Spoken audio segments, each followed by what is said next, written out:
Hello साथियों, नमस्कार। जैसा कि आप सब जानते हैं साथियों, डेली रूटीन के तरीके आपके पास क्लास आ जाती है। साथियों, अवध स्टडी पॉइंट में आप सबका मैं स्वागत करता हूं। मैं आकाश पांडे। करंट अफेयर्स का पोस्टमार्टम सीरीज साथियों लेकर के डेली आते हैं। ये देख लीजिए, करंट अफेयर्स का पोस्टमार्टम, सभी क्वेश्चनों का हम पोस्टमार्टम कर डालते हैं साथियों। ठीक है, तो साथियों आज तारीख है, डेट है 16 नवंबर 2022।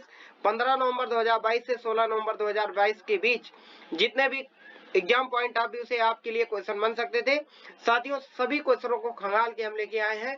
उसका पोस्टमार्टम करके हम आपके सामने लेकर के आए। रिपोर्ट आपके सामने है साथियों। आज साथियों कोई मोटिवेशन थॉट का पिक्चर नहीं लगाए हैं, लेकिन आपको हम बताते चले और कुछ दिखाते चले। साथियों देखिए ध्यान से और सुनिए भी ध्यान से। साथियों, कोई मोटिवेशन के लिए आप अपने पिता का चेहरा देख लीजिए, आप अपने घर की स्थिति देख लीजिए, अपना थोड़ा सा बैकग्राउंड देख लीजिए। क्या सबके सपने नहीं होते हैं कि अच्छा जीवन जीने का? अच्छा जीवन जीने के लिए साथियों आपको कड़ी मेहनत करनी होगी। इससे बड़ा मोटिवेशन थॉट और कोई हो नहीं सकता। तो साथियों इसी को ध्यान में रखिए। जब कोई ऐसी बात आए कि मोटिवेशन की जरूरत है, तो अपने पिताजी का चेहरा देख लीजिए। उन्होंने आपके लिए एकेडमिक कॉलेज, जब आप एकेडमिक कॉलेज में पढ़ते थे, नर्सरी में पढ़ते थे, ठीक है, केजी से लेकर के आप इंटर क्वालिफाई के, हो सकता है आप ग्रेजुएशन कर रहे होंगे साथियों। कितना सारा पैसा उन्होंने दिया, उस पैसे की तह को एक बार इकट्ठा कर लीजिए। पिताजी ने हमारे ऊपर कितना खर्च किया है, इससे बड़ा थॉट कोई और हो नहीं सकता साथियों। इसी बात को हम आगे बढ़ाते हैं और आपके सामने आ गया क्वेश्चन नंबर 1, 16 नवंबर 2022 का। साथियों, हाल ही में झारखंड राज्य का स्थापना दिवस कब मनाया गया? सही आंसर बताइए साथियों, क्या है? 2 नवंबर, 6 नवंबर, 8 नवंबर, 15 नवंबर। साथियों सही आंसर क्या है बताइए? आप एकदम सही पकड़े हैं, 15 नवंबर 2022 है साथियों। याद रख लीजिए, कंठस्थ कर लीजिए अपने दिमाग में। अब बात कर लेते हैं। देखिए, ये है हमारा झारखंड, ये पूरा भारत है, ये कश्मीर और लद्दाख वाला एरिया है, ठीक है। इधर राजस्थान, इधर असम है और इधर केरल और तमिलनाडु है साथियों। मैंने आपको बता दिया, एक दिन हम मैपिंग आपके लिए लेकर के आएंगे, सभी स्टेट, सभी राजधानियों को बताएंगे कहाँ कहाँ स्थित है। ये सीमाएं गुजरात से शुरू होती हैं, यहाँ से शुरू होती है साथियों, और ये जाती है बंगाल तक, ठीक है। ये पूरा समुद्र से घिरा हुआ है हमारा क्षेत्र, ठीक साथियों। ये हमारा गोवा है एकदम छोटा सा, ठीक है। ये केरल है, तमिलनाडु है, आपको अच्छे से, ये उड़ीसा है, ठीक है, उड़ीसा, ये उड़ीसा है, ये आंध्र प्रदेश है साथियों। अब देखिए, झारखंड से सटा ये जो आप देख रहे हैं हिस्सा, ये आपका कौन सा है? बिहार है, ठीक है। यहाँ नीतीश जी की सरकार है। यहाँ बात करें उत्तर प्रदेश, योगी जी की सरकार है। फिर यहाँ मध्य प्रदेश, मामा जी को तो आप जानते ही हैं, शिवराज सिंह चौहान। सोरेन को, यहाँ सोरेन है ही। छत्तीसगढ़ देख लीजिए, यहाँ पे छत्तीसगढ़ है, छत्तीसगढ़ सटा हुआ है। उसके बाद ये कौन सा है बताइए? उड़ीसा है, ये बंगाल। अब याद कीजिए कि झारखंड से सटे राज्य, पड़ोसी राज्य जो है कितने हैं? पहला नंबर कौन सा है? बंगाल 1, बिहार 2, उत्तर प्रदेश 3, मध्य प्रदेश 4, ठीक, छत्तीसगढ़ 6, उसके बाद उड़ीसा 7। कितने राज्य सटे हैं? 7 राज्य सटे हैं साथियों, ठीक है, 7 राज्य। इन सब चीजों को याद करते चलिए, पूछ लेता है साथियों। उसके बाद आप थोड़ा और किनारे आएंगे तो ये आपका बांग्लादेश है, लेकिन इससे सटा नहीं है, ठीक है। बांग्लादेश सटा हुआ किससे? बांग्लादेश बंगाल से, इससे झारखंड से नहीं सटा है साथियों। आगे चलते हैं। अब बात कर लेते हैं, अगर मैपिंग में आप देखेंगे, मैंने ऐसा ही कुछ बताया आपको। ये देखिए, बिहार है, उत्तर प्रदेश, ठीक है। अगर हम दिशा के हिसाब से बात करें तो पूर्व दिशा में, उत्तर दिशा में हमारा आपका बिहार है, पूर्व में क्या है? पश्चिम बंगाल है, दक्षिण में क्या है? उड़ीसा है। उसके बाद अगर हम बात करें पश्चिम में, तो छत्तीसगढ़ और मध्य प्रदेश है। क्या है साथियों? छत्तीसगढ़ और मध्य प्रदेश सटा हुआ है, ठीक। अब आगे चलते हैं साथियों। 15 नवंबर 2000 को, मतलब कब? ये सब चीजें याद रखिए। 15 नवंबर 2000 को बिहार से काटकर झारखंड राज्य की स्थापना किया गया था साथियों। झारखंड को छोटा नागपुर के नाम से भी जानते हैं, छोटा नागपुर के नाम से भी जानते हैं। झारखंड के पूर्व में पश्चिम बंगाल है और पश्चिम में उत्तर प्रदेश है साथियों। छत्तीसगढ़ उत्तर में, बिहार, ठीक है, उत्तर प्रदेश, देखिए बंगाल पश्चिम और उत्तर प्रदेश और छत्तीसगढ़ है। उत्तर में क्या है? बिहार, और दक्षिण में उड़ीसा से घिरा हुआ है साथियों। अब बात कीजिए वनडे एग्जाम, दसम जलप्रपात, बिरला प्रौद्योगिकी संस्थान, दामोदर नदी पर पंचेत बांध, ठीक है, याद कर लीजिए पंचेत बांध कहाँ है, दसम जलप्रपात कहाँ है, बिरला प्रौद्योगिकी संस्थान कहाँ है, ठीक। सब में सिकरजी जैन महातीर्थ और बैद्यनाथ धाम को कौन नहीं जानता, भगवान शंकर को, ठीक है, शिव शंकर को साथियों, ठीक है। पतरातू जलमार्ग और दलमा वन्यजीव अभयारण्य झारखंड में स्थित है। कौन सा? पतरातू जलमार्ग साथियों सॉरी पतरातू राजमार्ग और दलमा वन्यजीव अभयारण्य झारखंड में स्थित है साथियों। राजधानी की बात करें तो रांची है। गवर्नर क्या है? रमेश बैस है। मुख्यमंत्री कौन है? हेमंत सोरेन है साथियों। आगे चलते हैं। क्वेश्चन नंबर 2 आपके सामने आ गया साथियों, बहुत अच्छा क्वेश्चन है, आप इसके बारे में हम और बताएंगे। मेला मूवमेंट्स का आयोजन किस मंत्रालय द्वारा किया जा रहा है? मेला मूवमेंट्स का आयोजन किस मंत्रालय द्वारा किया जा रहा है बताइए। ऑप्शन ए इस्पात मंत्रालय, ऑप्शन बी खाद्य मंत्रालय, ऑप्शन सी सांस्कृतिक मंत्रालय, ऑप्शन डी शिक्षा मंत्रालय। साथियों इसका सही आंसर है ऑप्शन डी ऑप्शन सी, ठीक साथियों, ऑप्शन सी संस्कृत मंत्रालय। अगर हम डी लगा दे तो आप भी लगा देंगे? नहीं, हम तो आपको देख रहे थे, कोई हमको रोके नहीं सर, ये तो सांस्कृतिक मंत्रालय। देखिए साथियों, ये जो मेला है कार्यक्रम, ये केंद्र सरकार जो है सांस्कृतिक मंत्रालय चला रहा है। इसकी खास बात हम आपको बताते चलें। देखें, ये देखा, ये पार्टीलेस, उसके बाद खाओ गली, मेला स्टेलर्स, ठीक है, मेला वेब्स।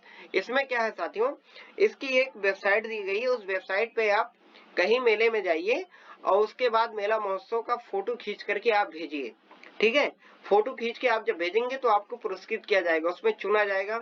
कई पुरस्कार रखे गए हैं, 10 लाख, 5 लाख, 50 लाख, सॉरी 50,000, 1 लाख, ठीक है, और ऐसे ऐसे रखे गए हैं, 10,000 पुरस्कार रखे गए हैं अलग अलग। तो आप जाकर के ये पुरस्कार आप विजेता बन सकते हैं। आप सिर्फ क्या करना है, आप फोटो खींचिए, किसी मेले में जाइए और उसके बाद ऐसे कहीं शामिल होइए, आपके इर्द गिर्द जहां भी लगता हो वहां भी जाइए, फोटो खींच के डालिए इस पे, तो आपको हो सकता है सेलेक्ट किया जाए। तो बस इसका उद्देश्य यही है। और साथियों हम बात करें क्वेश्चन नंबर 3 का, तो भारतीय वायुसेना और किस ऑटोमोबाइल कंपनी के बीच ग्रीन मोबिलिटी, साथियों ध्यान दीजिए, किस ऑटोमोबाइल कंपनी के बीच ग्रीन मोबिलिटी पहल का आयोजन किया गया? Mahindra, Tata, Suzuki, Ford. अगर ये आप कार पहचानते हैं, आपके घर में कार है, तो आप जान जाएंगे किस कंपनी की कार है बताइए। ये टाटा की नेक्सन कार है साथियों। तो ऑप्शन सी क्या है? टाटा, ठीक है। आगे बात करते हैं। हाल ही में भारतीय वायुसेना ने टाटा नेक्सन, कौन सा? टाटा नेक्सन इलेक्ट्रिक वाहनों का एक बड़ा बेड़ा, ठीक साथियों, गलत हो गया है, बेड़ा साथियों, एक बेड़ा शामिल किया, मतलब कि 12 इलेक्ट्रिक कारें हैं। इनका उद्देश्य केवल एक है कि टाटा की गाड़ियां बहुत मजबूत होती है साथियों, जैसा कि आप सब जानते हैं। 12 गाड़ियों को नेक्सन टाटा ने लिया है। टाटा की जो है 12 गाड़ियों, हाँ साथियों सही बोल रहे हैं हम आपके सामने कि 12 गाड़ियां, कितनी? 12 गाड़ियां ली गई हैं टाटा नेक्सन, क्योंकि बहुत मजबूत गाड़ियां होती है, पहाड़ी क्षेत्रों में भी चलने के लिए बहुत अच्छी होती हैं, ठीक है। हम इनका प्रचार नहीं कर रहे हैं, ऐसा जो है साइट पे दिया हुआ है कि बताते हैं। और मजबूती, क्योंकि ज्यादातर रक्षा मंत्रालय रक्षा साइट पे देखा जाए तो टाटा की गाड़ियां बहुत यूज की जाती हैं। तो इलेक्ट्रिक लेने का मतलब इतना है साथियों कि वायु प्रदूषण से बचा जाए, ईंधन का खर्च कम हो, ठीक साथियों, और एक स्वच्छ पर्यावरण के लिए अच्छा कदम है। क्वेश्चन नंबर 4 आपके सामने साथियों आ गया।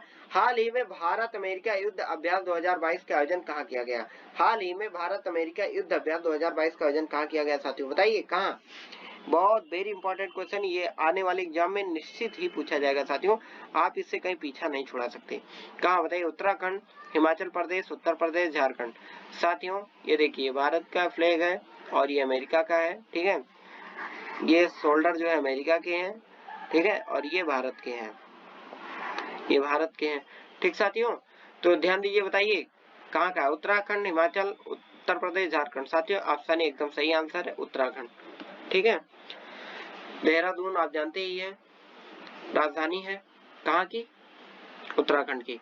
विश्लेषण देख लेते हैं। युद्ध अभ्यास 2022 साथियों, युद्ध अभ्यास 2022 के 18वें ये कौन सा संस्करण है साथियों? ध्यान दीजिए, जो उत्तराखंड में होने जा रहा है युद्ध अभ्यास, ये 2022 का 18वां संस्करण का आयोजन इस माह उत्तराखंड में किया जाएगा, ठीक साथियों।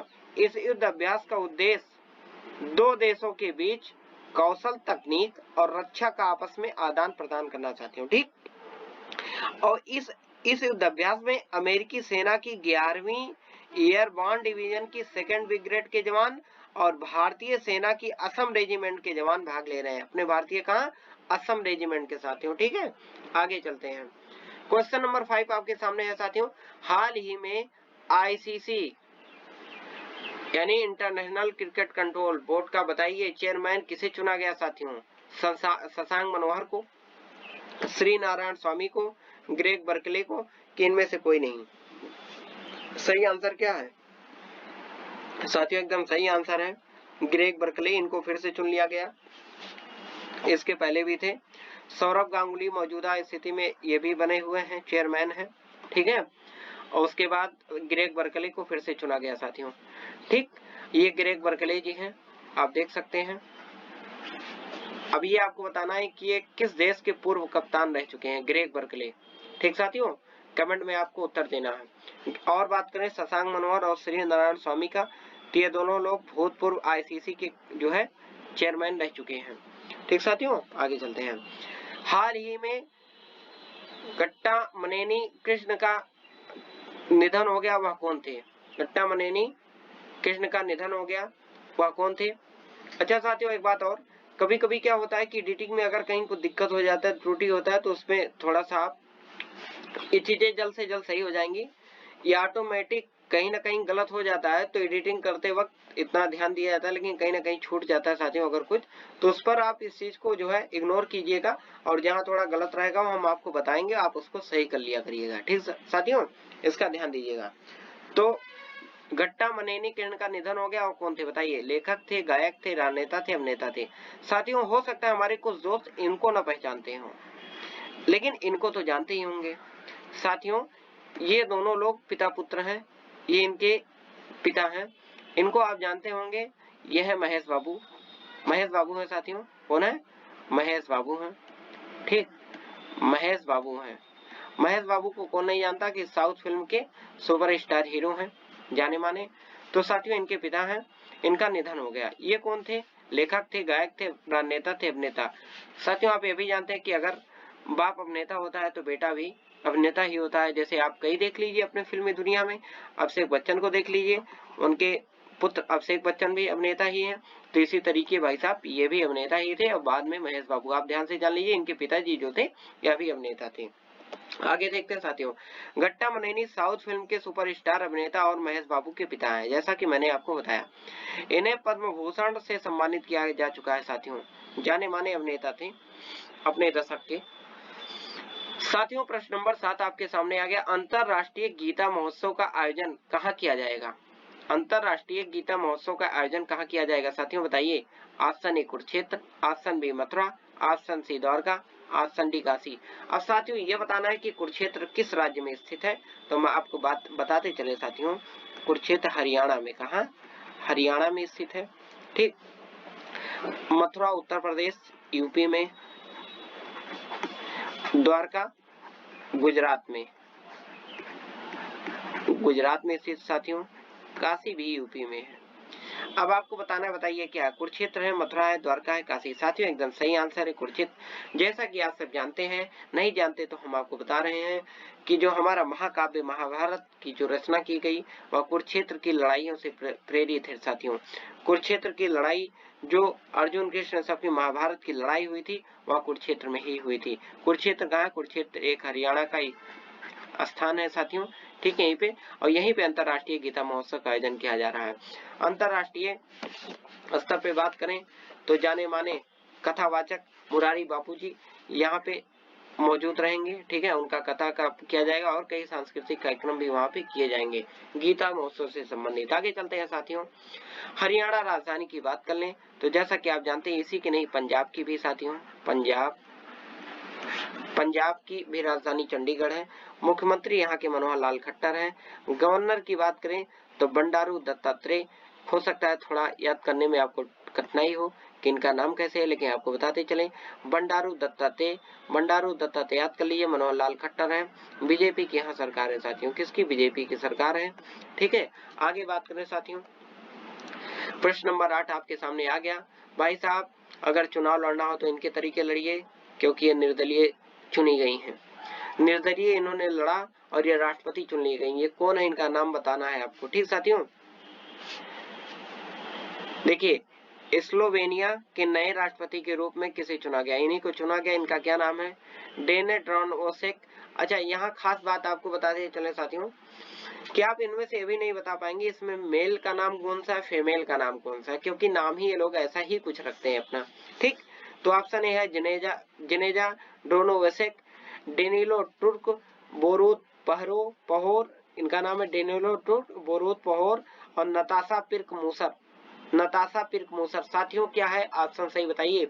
ऑप्शन डी लगा दें, नताशा कि बोरोत कि डेनिलो होगा साथियों। अच्छा ठीक है साथियों, ऑप्शन डी एकदम सही आंसर है। ठीक, नताशा पिर्क मूसर ये चुनी गई है। अब उसके बाद नताशा पिर्क मूसर जो है साथियों चुनी गई हैं। अब ये स्लोवेनिया की और एक बात बताते चलें, यह स्लोवेनिया की देश की प्रथम महिला राष्ट्रपति होंगी साथियों। अपने देश की बात करें तो प्रतिभा देवी सिंह पाटिल प्रथम महिला राष्ट्रपति थी और दूसरी कौन थी, कौन है मौजूदा स्थिति में है, द्रौपदी मुर्मू जी हैं। ठीक है, आगे बात करें साथियों तो ये जो नताशा पिर्क मूसर हैं ये निर्दलीय और एक पेशे से पत्रकार भी हैं साथियों। ये पेशे से, लेकिन ये पेशे से पत्रकार भी हैं। ठीक, याद कर लीजिए सब, ये पेशे से पत्रकार स्लोवेनिया की नई राष्ट्रपति के रूप में चुनी गई हैं। स्लोवेनिया की नई राष्ट्रपति के रूप में किसको, नताशा पिर्क मूसर को याद कर लीजिए साथियों, क्या बहुत बड़ी बात नहीं है। स्लोवेनिया के नए राष्ट्रपति के रूप में नताशा पिर्क मूसर को चुना गया। बार बार क्वेश्चन को रिपीट करते हैं सिर्फ आपको याद कराने के लिए। वह स्लोवेनिया की, ठीक, स्लोवेनिया की पहली महिला राष्ट्रपति होंगी साथियों, जैसा कि आपको मैंने बताया। और स्लोवेनिया की राजधानी क्या है, जुगल जाना। ठीक है, जुगली जुगली जुगली जुगली हो जाना। ठीक है, याद कर लीजिए, कोई भी ट्रिक बना लीजिए अपने हिसाब से।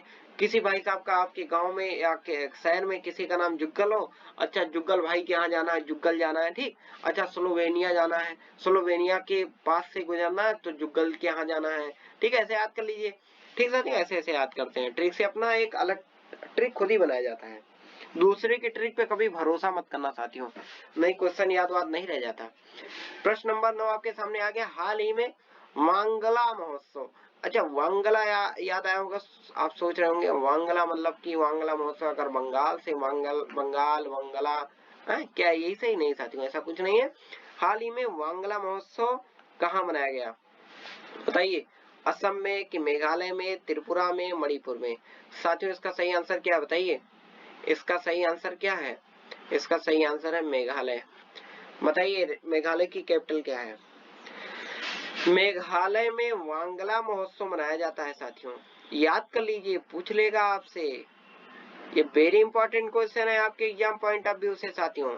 मैं बार बार कहता हूँ आप हमारे ऊपर विश्वास कीजिए, इसलिए विश्वास कीजिए कि बहुत इंपॉर्टेंट क्वेश्चन लेकर के आते हैं साथियों। मेरा मकसद पैसा कमाना नहीं है साथियों, शिक्षा को व्यापार नहीं बनाना है, आपको जानकारियों से एकदम भरपूर देना है। ठीक है, आपको भरपूर जानकारी देना साथियों, कूट कूट के भर देंगे आपके अंदर शिक्षा को। देखिए मेघालय में वांगला महोत्सव, ज्ञान की कोई कमी नहीं रह जाएगी। मेघालय में वांगला महोत्सव मनाया जाता है, याद कर लीजिए।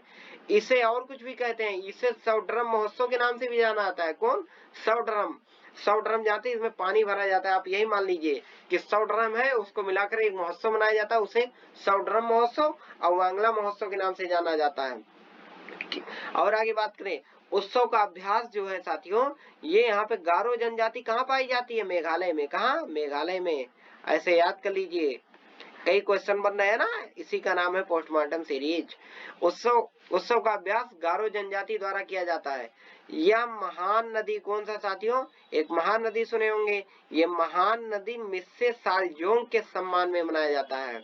किसके, महान नदी मिस्सी सालजोंग के सम्मान में मनाया जाता है साथियों। आगे चलते हैं, आज हम आपके लिए कुछ स्पेशल लेके आए हैं, शायद मेरी यही कोशिश भी रहेगी कि हर सेशन में आपके लिए कुछ ऐसा खास लेके आए, हर स्टेट का हम कुछ खास लेकर के आएंगे। 21 जनवरी 1972 को साथियों याद कीजिए, 21 जनवरी 1972 को असम के खासो, गारो और जैंतिया क्षेत्रों को काटकर मेघालय का निर्माण किया गया साथियों। कब, 21 जनवरी 1972 को असम के खासो, गारो और जैंतिया क्षेत्र को काटकर मेघालय का निर्माण किया गया। कब, 1972 में साथियों। आगे बात करें, मेघालय को बादलों का घर भी कहा जाता है। अगर आप मेघालय गए हैं, मेघालय जाएंगे तो साथियों वहां देखेंगे आप बादलों को ऐसे हाथों में पकड़ सकते हैं पहाड़ों से। ठीक साथियों, वहाँ काफी जलप्रपात भी हैं।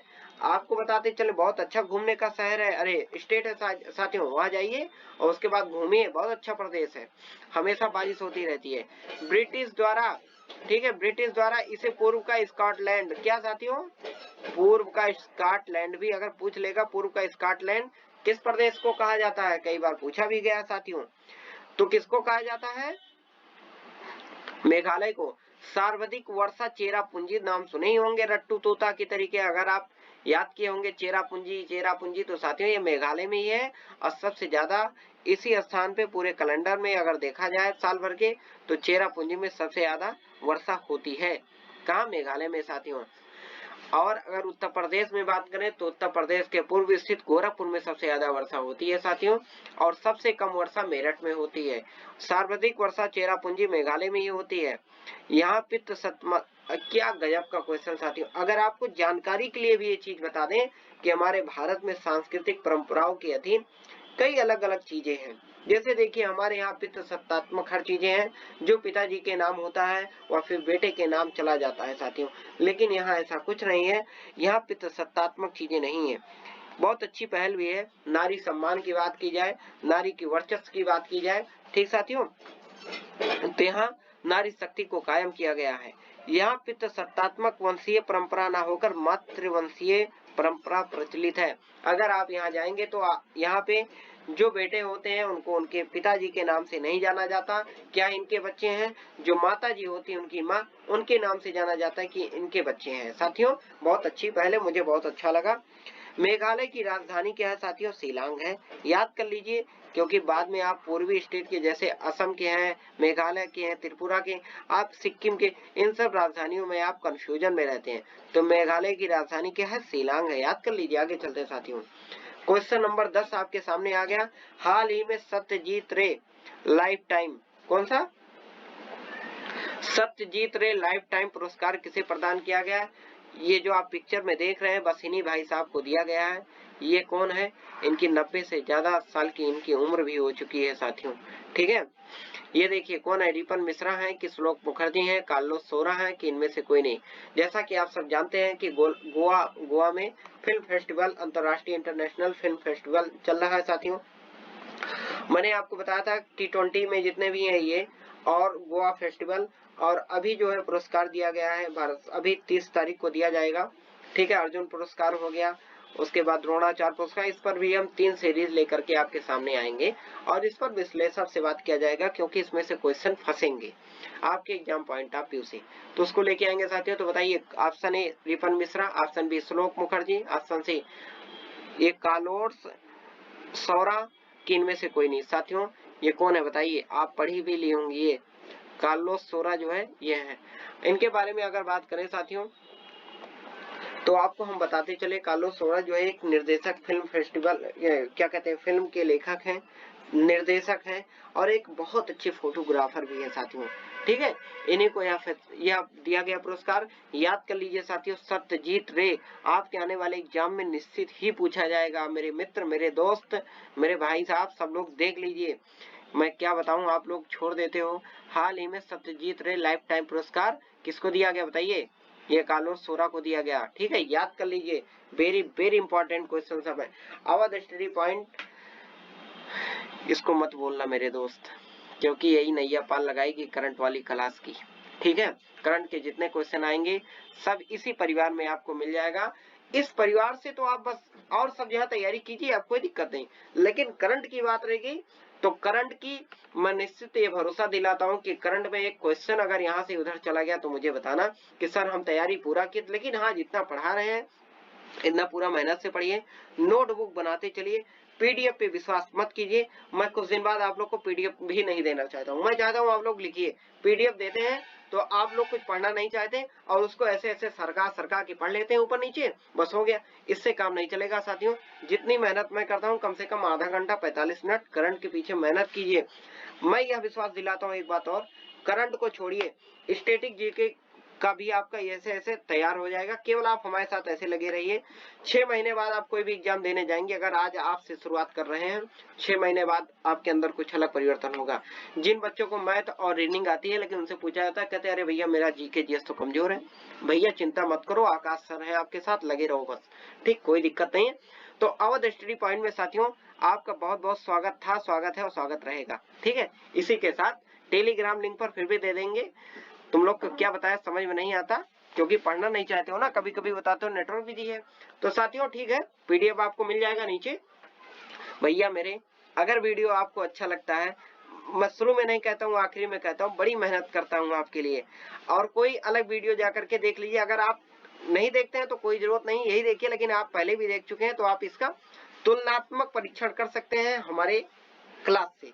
आप जब तुलनात्मक परीक्षण करेंगे तो साथियों आपको यह अवश्य मालूम चल जाएगा कि कंटेंट की क्वालिटी क्या है, पढ़ाने का तरीका क्या है, और कैसे हम आपके सामने एक एक क्वेश्चन लेके आते हैं। फर्जी क्वेश्चन नहीं साथियों, फर्जी चीजों को दिमाग में नहीं भरना, क्योंकि दिमाग हमारा वैसे भी छोटा है।